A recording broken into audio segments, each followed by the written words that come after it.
नमस्कार,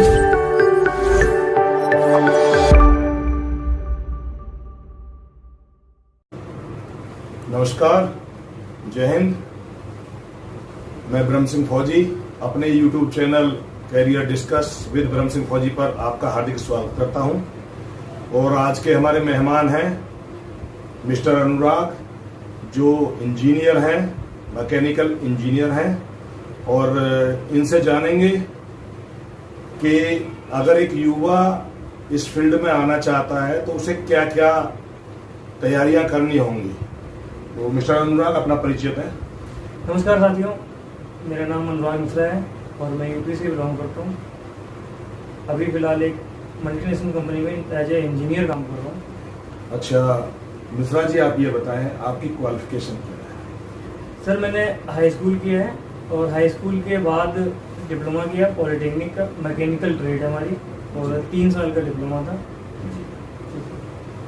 तो दोस्तों, जैसा मिश्रा जी ने बताया, आप समझ गए होंगे कि 10th के बाद इन्होंने 3 साल का डिप्लोमा किया है। डिप्लोमा के बाद फिर इन्होंने जो जाके जॉब ज्वाइन किया था। अच्छा मिश्रा जी, मैं ये जानना चाहता हूँ कि 10th में आपके सब्जेक्ट क्या थे। सब्जेक्ट नॉर्मल जो यूपी बोर्ड हिंदी मीडियम हमने किया था, तो Hindi medium Hindi, English, math और फिजिक्स जो साइंस होती है और सोशल साइंस नॉर्मल सब्जेक्ट है, हाई ग्रेड। जी जी। अच्छा मिश्रा जी, आप ये बताएं कि जैसे बहुत से युवा ITI भी करते हैं, जैसे 2 साल का डिप्लोमा होता है वो, और एक तरफ जैसे कि आपने अभी बताया है कि 3 साल का डिप्लोमा। तो आप इन दोनों में थोड़ा फर्क बताएंगे हमारे युवाओं को। नहीं, फर्क तो बेसिकली बहुत है। अगर देखा जाए तो मेन क्या है कि अगर जो बंदे एज ए इंजीनियर अपना करियर वो स्टार्ट करना चाहते हैं तो कुछ तो करते हैं ITI से स्टार्ट, कुछ करते हैं डिप्लोमा से स्टार्ट एज ए पॉलिटेक्निक, और कुछ करते हैं बीटेक से स्टार्ट। तो अगर पारिवारिक स्थिति ठीक नहीं है और स्टार्टअप करना चाहता है तो वो सही तरीका ये है कि आपने हाई स्कूल किया और हाई स्कूल के बाद 3 साल का डिप्लोमा, आपको जिस फील्ड में अच्छा लगे, चाहे वो मैकेनिकल हो, चाहे वो इलेक्ट्रिकल हो, कंप्यूटर साइंस हो, जो भी आप करना चाहे तो डिप्लोमा करें। डिप्लोमा से ये है कि 3 साल का डिप्लोमा हो गया आपका, और 2 ITI करेंगे तो 2 साल की ITI, और ITI के बाद अगर आप डिप्लोमा कर रहे हैं तो 1 साल कम होती है उसमें। तो 2 और 2 4 साल का आपका डिप्लोमा कंप्लीट होगा अगर आप ITI के साथ करते हैं तो। ये फर्क है। तो जैसे मिश्रा जी, जैसे आपने बताया, अगर हम 10th के बाद डायरेक्ट डिप्लोमा करते हैं तो हमें लगभग 1 साल का बेनिफिट हो रहा है। 1 साल का फायदा हो रहा है, प्लस उसके साथ हमारे फील्ड की नॉलेज भी एक्स्ट्रा गेन हो रही है। ठीक है। और 1 साल का समय भी खराब हो रहा है, जो 1 साल में खर्चा होगा वो भी वेस्टेज में जा रहा है। तो बेहतर है, अगर आपको इसी फील्ड में जाना है तो आप ITI ना करके सीधा 3 साल का डिप्लोमा करें। सीधा 3 साल का डिप्लोमा करें। अगर आप डिप्लोमा के साथ ग्रेजुएशन करना चाहते हैं तो आप ग्रेजुएशन भी कर सकते हैं। आपका डिप्लोमा कंप्लीट हुआ, उसके बाद जैसे पॉलिटेक्निक के बाद आप बीटेक करना चाहो तो बीटेक नॉर्मली वैसे 4 साल की होती है। तो अगर आप पॉलिटेक्निक के बाद बीटेक करते हो तो 1 साल उसमें कम हो जाती है, तो आपकी 6 साल में आपकी ग्रेजुएशन कंप्लीट हो गई। अगर आप कर रहे हो तो तब भी आपको हाई स्कूल करना है, उसके बाद इंटर करना है। बीटेक के लिए आप इंटर करोगे, फिजिक्स, केमिस्ट्री, मैथ होने चाहिए इंटर में आपके पास। उसके बाद आपकी 4 साल की बीटेक, तो 4 और 2 साल इंटर के, तो आपने कितने 6 साल टोटल खर्च किए। लेकिन 6 साल में आपने सिर्फ बीटेक करी, और अगर आप ऐसे पॉलिटेक्निक करके बीटेक करते हो तो 6 साल में आपकी बीटेक होगी, प्लस आपको आपके ट्रेड की, जो आपने मैकेनिकल या कंप्यूटर साइंस जो भी लिया है, उसकी आपको नॉलेज भी ज्यादा होगी, काफी एक्सपीरियंस भी हो जाएगा, जिससे आपको जॉब करने में आसानी रहेगी। आपको अपनी फील्ड के थोड़े अच्छे एक्सपर्ट बन के बाहर निकलोगे। जी जी।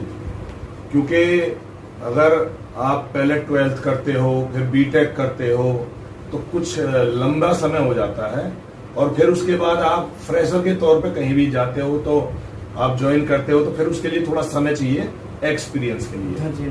ठीक है। तो अब आप अगर डिप्लोमा के बाद कहीं ज्वाइन कर लेते हैं तो आगे को ग्रेजुएशन भी आप कंटिन्यू कर सकते हैं अपने। बिल्कुल बिल्कुल कर सकते हैं। ठीक है।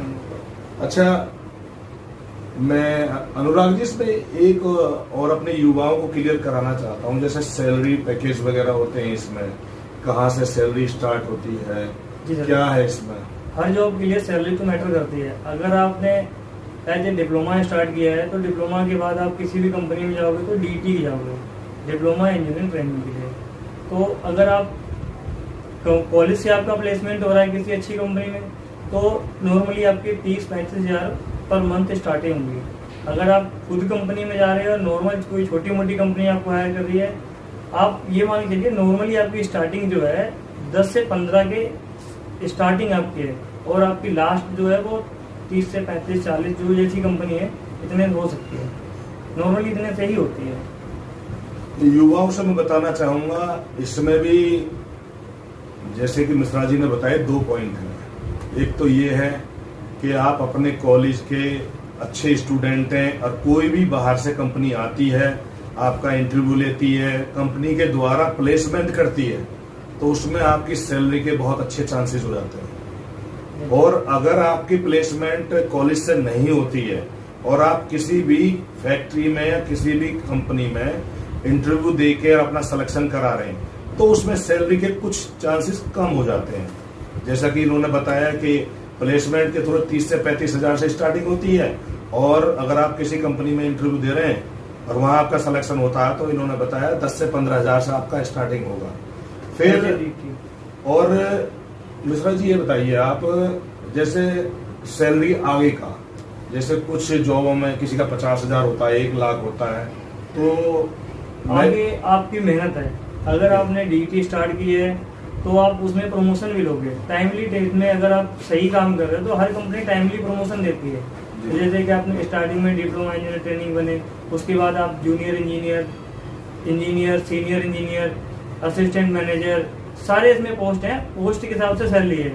आपने एज ए मैनेजर ज्वाइन किया किसी कंपनी में तो आपकी सैलरी नॉर्मली है कि 1 से 1.5 लाख पर मंथ होगी।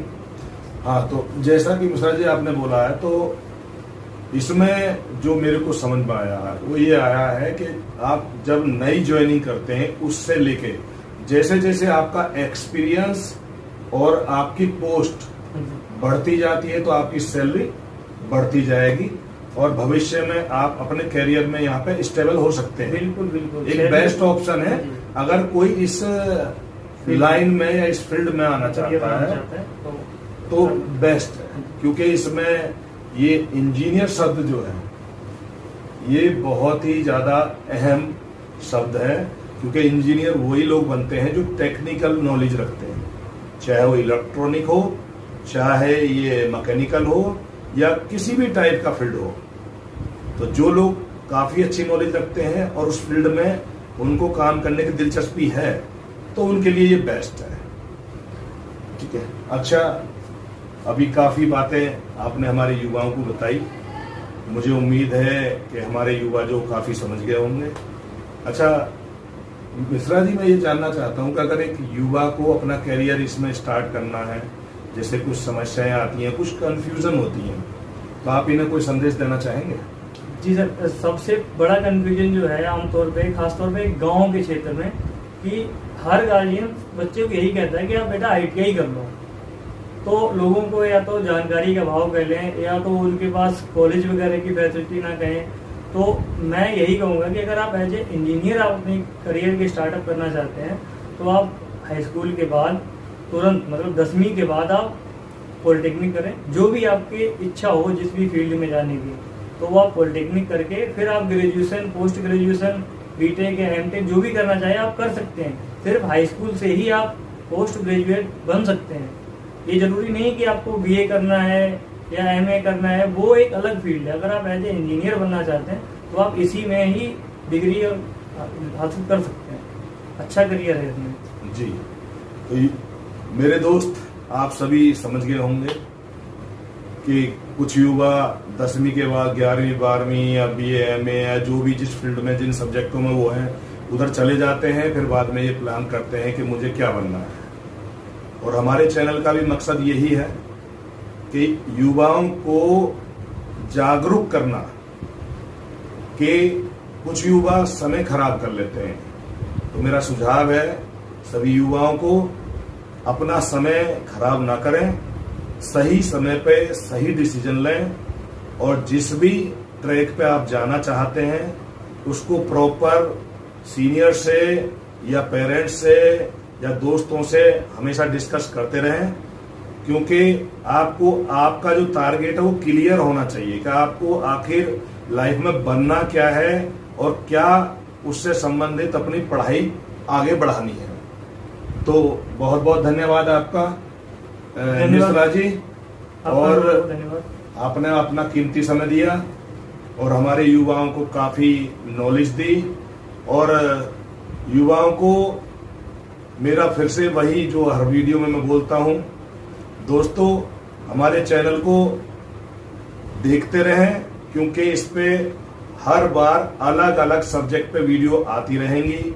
जैसे कि पहले हमने कई डाली हैं, अकाउंट से संबंधित हैं, टीचर से संबंधित हैं, या आर्मी ज्वाइन करने से संबंधित हैं। ऐसी ही वीडियो हम लगातार डालते रहेंगे हर सब्जेक्ट पे, और इनके द्वारा दी हुई सलाह और हमारे द्वारा की गई कोशिश अगर आपको अच्छी लगी हो तो हमारा चैनल लाइक करें, और ऐसी ही वीडियो देखने के लिए सब्सक्राइब करें, और हमारी वीडियो को अपने दोस्त और रिश्तेदारों में शेयर करें, ताकि ज्यादा से ज्यादा लोग इससे नॉलेज ले सकें।